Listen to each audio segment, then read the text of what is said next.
Le RN qui fait donc un raz-de-marée à plus du double de Valérie Ayé qui, elle, arrive avec 15,4%. De métropole, d'outre-mer et de l'étranger. En permettant au Rassemblement national de dépasser les 30% des voix, les Français ont rendu leur verdict et celui-ci est sans appel.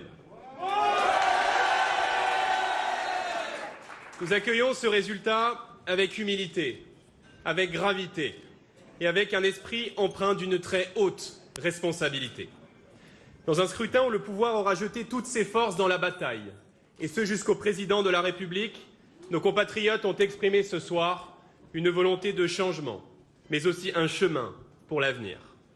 Ce message clair adressé à Emmanuel Macron et aux dirigeants européens marque la détermination de notre pays de voir l'Union européenne changer d'orientation pour aller vers davantage de démocratie, de protection, de considération pour les peuples d'Europe. Ce soir, un vent d'espérance s'est levé sur la France et il ne fait que commencer.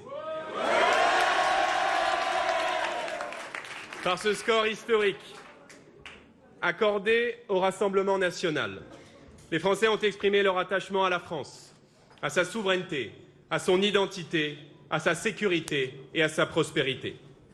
Par-delà leur soutien à une Europe des nations, les Français ont plébiscité ce soir la reprise en main de notre politique migratoire, le retour de l'autorité de l'État sur chaque mètre carré du territoire, la préservation de leur pouvoir d'achat, la défense de nos emplois, de nos industries et de nos agriculteurs face à la concurrence déloyale.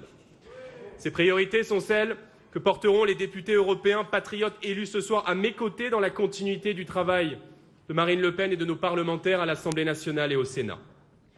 L'écart inédit entre la majorité présidentielle et le premier parti d'opposition traduit ce soir un désaveu cinglant et un rejet clair de la politique conduite par Emmanuel Macron et son gouvernement.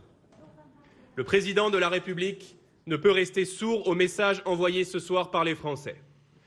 En premier lieu, il doit renoncer à l'agenda qu'il s'apprêtait à mettre en œuvre. La désindexation des pensions de retraite, la nouvelle hausse des prix de l'énergie dès cet été, la casse de notre modèle social ou encore l'application du pacte asile et immigration qui prévoit d'intensifier la répartition des migrants dans les communes de France. Emmanuel Macron est ce soir un président affaibli, jusqu'ici privé de majorité absolue à l'Assemblée et désormais rétréci dans ses moyens d'action au sein du Parlement européen. Sous peine de persévérer dans une impasse démocratique, le président de la République doit choisir de s'en remettre à l'esprit des institutions. Nous lui demandons solennellement de prendre acte de cette nouvelle donne politique, d'en revenir au peuple français et d'organiser de nouvelles élections législatives. Cette déroute sans précédent pour le pouvoir en place marque la fin d'un cycle et le jour 1 de l'après-Macron qu'il nous appartient de bâtir. J'adresse aux militants du Rassemblement national l'expression de ma reconnaissance pour leur engagement sans faille. À tous les Français qui nous ont fait l'honneur de leur soutien, en nous confiant l'éminente responsabilité de préparer l'alternance, je veux leur adresser ma gratitude. À tous, je veux dire qu'avec Marine Le Pen, notre ambition dépasse celle d'un simple parti politique.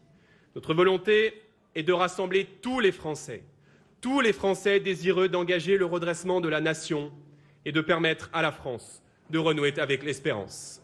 J'invite ce soir tous les Français, d'où qu'ils viennent, à nous rejoindre et à venir travailler à nos côtés. Le chemin qui conduit au renouveau sera exigeant, mais nous sommes prêts à y conduire le pays. Vive la République et vive la France.